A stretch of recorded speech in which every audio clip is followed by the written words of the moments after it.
আর বাংলার দিনলিপির আরও একটি নতুন ক্লাসে তোমাদের সকলকে স্বাগত। আজ আমরা আলোচনা করব মাধ্যমিক সিলেবাসের অন্তর্ভুক্ত গল্পগুলির কিছু গুরুত্বপূর্ণ প্রশ্ন নিয়ে। দেখো, মাধ্যমিকে তোমাদের 3-এর মান এবং 5-এর মান দুটো থেকেই একটা একটা করে প্রশ্নের উত্তর লিখতে হয়, গল্পর ক্ষেত্রেও এবং কবিতার ক্ষেত্রেও। এবারে মাধ্যমিক 2026-এ তোমাদের 3-এর মানের জন্য গল্প থেকে কিছু গুরুত্বপূর্ণ গল্প হলো নদীর বিদ্রোহ, পথের দাবি, বহুরূপী। এবং 5-এর মানের জন্য গুরুত্বপূর্ণ কিছু গল্প হলো জ্ঞানচক্ষু, বহুরূপী, পথের দাবি। তাহলে এবার আমরা দেখে নিই বহুরূপী গল্প থেকে কোন কোন 3-এর মান আমরা পড়ব। প্রথমেই পড়বে খুব উঁচু দরের সন্ন্যাসী, সন্ন্যাসীর পরিচয় দাও। অথবা শুনেছেন হরিদা কি কাণ্ড হয়েছে, এখানে কোন কাণ্ডের কথা বলা হয়েছে। তারপরের প্রশ্ন, হরিদার জীবনে সত্যিই একটা নাটকীয় বৈচিত্র্য আছে। নাটকীয় বৈচিত্র্য বলতে কি বোঝো? হরিদার জীবনে নাটকীয় বৈচিত্র্যটি কি আলোচনা করো। তারপরের প্রশ্ন, আপনি কি ভগবানের চেয়েও বড়? কাকে কেন একথা বলা হয়েছে। তারপরের প্রশ্ন, তাতে যে আমার ঢং নষ্ট হয়ে যায়। ঢং বলতে কি বোঝানো হয়েছে?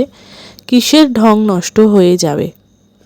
অথবা কি অদ্ভুত কথা বললেন হরিদা, কোন কথা কেন অদ্ভুত? অথবা খাঁটি মানুষ তো নয় এই বহুরূপীর জীবন, একথা বলার কারণ কি? এই প্রশ্নগুলোর মধ্যে শেষের প্রশ্নটি খুব গুরুত্বপূর্ণ। এবারে আমরা পথের দাবি উপন্যাসের ক্ষুদ্র অংশ তোমাদের পাঠ্য রয়েছে, সেখান থেকে গুরুত্বপূর্ণ 3-এর মানগুলো জেনে নিই। প্রথম প্রশ্ন, এই লোকটিকে আপনি কোনো কথা জিজ্ঞাসা না করেই ছেড়ে দিন। যাকে খুঁজছেন সে যে এ নয়, তার আমি জামিন হতে পারি। লোকটি কে? তাকে কোন কথা জিজ্ঞাসা না করেই ছেড়ে দেওয়ার কথা বলা হয়েছে এখানে।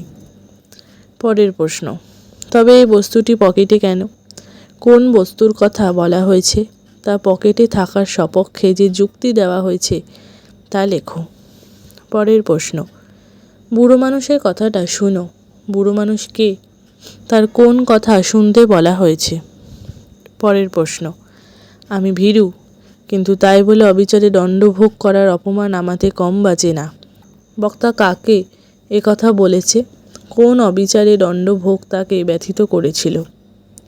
পরের প্রশ্ন, বাবাই একদিন এর চাকরি করে দিয়েছিল। বক্তাকে তার বাবা কাকে কি চাকরি করে দিয়েছিলেন?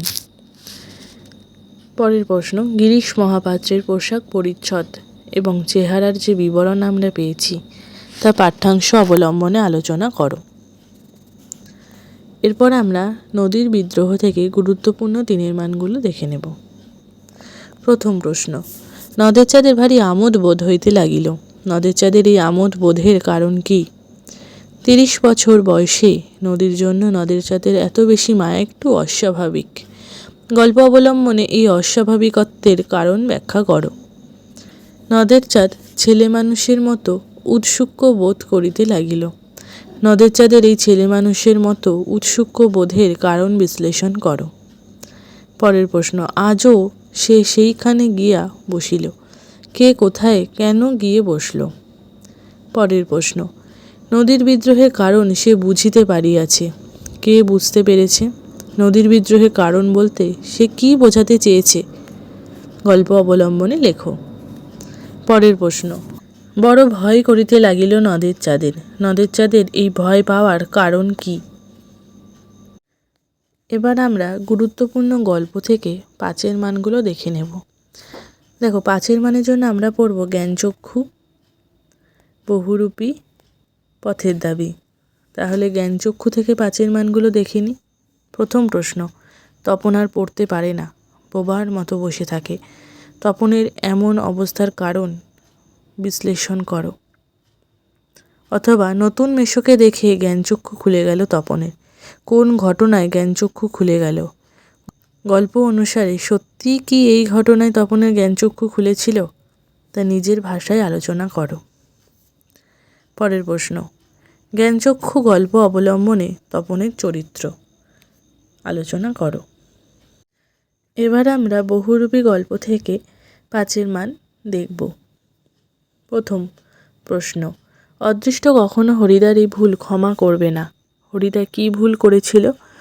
অদৃষ্ট হরিদার ভুল ক্ষমা না করার পরিণাম কি?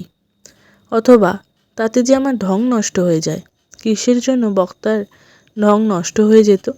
এই উক্তির তাৎপর্য বিশ্লেষণ করো। অথবা খাঁটি মানুষ তো নয় এই বহুরূপীর জীবন, এর বেশি কি আশা করতে পারে? এ কথা বলার কারণ কি? অথবা কি অদ্ভুত কথা বললেন হরিদা। হরিদার এই কথার সঙ্গে তর্ক চলে না।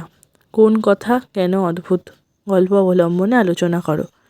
এই প্রশ্নটা তোমাদের মাধ্যমিকের জন্য 3-এর মানেও যেমন গুরুত্বপূর্ণ খুব পরিমাণে, তেমনই 5-এর মানের জন্যও খুব গুরুত্বপূর্ণ।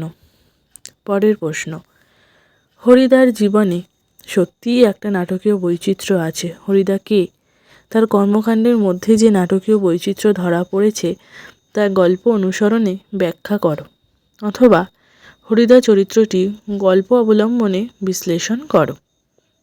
পরের প্রশ্ন, জগদীশবাবুর বাড়িতে হরিদা বিরাগী সেজে যাওয়ার পর যে ঘটনা ঘটেছিল তা বর্ণনা করো। বড় চমৎকার আজকে এই সন্ধ্যার চেহারা। গল্প অবলম্বনে সেই সন্ধ্যার চেহারার বর্ণনা দাও। অথবা সেই সন্ধ্যায় কি ঘটেছিল তা আলোচনা করো। পথের দাবি উপন্যাসের পাঠ্য অংশের 5-এর মানগুলো দেখে নেব। প্রথম প্রশ্ন, পলিটিক্যাল সাসপেক্ট সব্যসাচী মল্লিককে নিমাইবাবুর সম্মুখে হাজির করা হলো। সব্যসাচী মল্লিক সম্পর্কে কি জানা যায় পাঠ্যাংশে? তাকে জিজ্ঞাসাবাদের সময় কি পরিস্থিতি তৈরি হয়েছিল পাঠ্যাংশ অবলম্বনে আলোচনা করো। পরের প্রশ্ন, তাহার পরিচ্ছদের প্রতি দৃষ্টিপাত করিয়া মুখ ফিরাইয়া হাসি গোপন করিল। কে হাসি গোপন করেছিল? তার হাসি গোপন করার কারণ কি? অথবা গিরিশ মহাপাত্রের পোশাক পরিচ্ছদের বর্ণনা দাও। পরের প্রশ্ন, এমন সৌভাগ্যকেও অপূর্বর মন যেন গ্রাহ্যই করিল না। এখানে কোন ঘটনার ইঙ্গিত করা হয়েছে? তাকে সৌভাগ্য বলা হলো কেন? পরের প্রশ্ন, পথের দাবি উপন্যাসের পাঠ্যাংশ অবলম্বনে প্রধান চরিত্র গিরিশ মহাপাত্রের চরিত্র বিশ্লেষণ করো। এবারে আমরা প্রবন্ধ নিয়ে আলোচনা করব। আমরা জানি আমাদের সিলেবাসে 2টি প্রবন্ধ রয়েছে। এই 2টি প্রবন্ধ থেকে এমসিকিউ আসে, অর্থাৎ সঠিক উত্তর নির্বাচন করো আসে, 1-এর মান আসে এবং 5-এর মানের ক্ষেত্রে 2টো প্রবন্ধ হারিয়ে যাওয়া কালি কলম এবং বাংলা ভাষার বিজ্ঞান থেকে একটি একটি করে 2টি প্রশ্ন আসে, যে কোনো একটি লিখতে হয়। প্রথমে হারিয়ে যাওয়া কালি কলম প্রবন্ধ থেকে গুরুত্বপূর্ণ প্রশ্নগুলো দেখে নিই।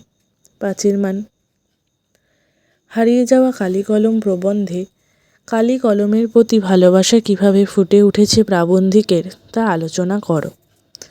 পরের প্রশ্ন, ফাউন্টেন পেন বাংলায় কী নামে পরিচিত? বাংলা নামটি কার দেওয়া? প্রবন্ধ অনুসারে ফাউন্টেন পেনের জন্ম ইতিহাস আলোচনা করো। পরের প্রশ্ন, প্রাবন্ধিকের প্রথম ফাউন্টেন পেন কেনার অভিজ্ঞতা নিজের ভাষায় লেখো।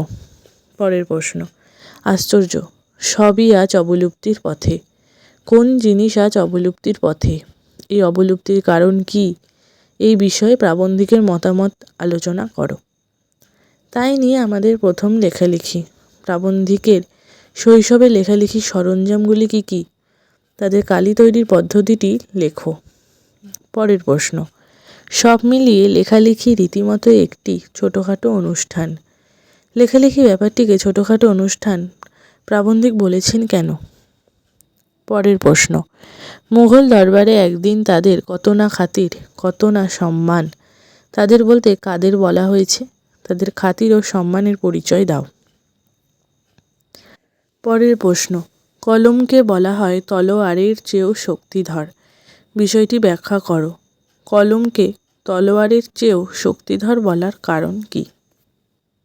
এবার আমরা বাংলা ভাষায় বিজ্ঞান প্রবন্ধের কিছু গুরুত্বপূর্ণ 5-এর মান দেখে নেব। প্রথম প্রশ্ন, বাংলা ভাষায় বিজ্ঞান রচনার সমস্যাগুলি আলোচনা করো। পরের প্রশ্ন, বাংলা বিজ্ঞান বিষয়ক গ্রন্থের পাঠকদের লেখক যে দুটি শ্রেণীতে ভাগ করেছেন তাদের পরিচয় দাও। বাংলা ভাষায় বিজ্ঞান চর্চায় এখনও নানা রকম বাধা আছে। লেখক কোন ধরনের বাধার কথা বলেছেন? পরের প্রশ্ন, পাশ্চাত্য দেশের তুলনায় এদেশের জনসাধারণের বৈজ্ঞানিক জ্ঞান নগণ্য। লেখকের এমন মন্তব্যের কারণ কী? পরের প্রশ্ন, বাংলা ভাষার বিজ্ঞান প্রবন্ধতে পরিভাষা রচনা প্রসঙ্গে প্রাবন্ধিকের মন্তব্য নিজের ভাষায় আলোচনা করো। বন্ধুরা, এই হলো আমাদের মাধ্যমিকের গল্প এবং প্রবন্ধের কিছু গুরুত্বপূর্ণ প্রশ্ন নিয়ে আলোচনা। ভালো রেজাল্ট করার জন্য আমাদের কিন্তু বই পঠন পাঠন অবশ্যই জরুরি।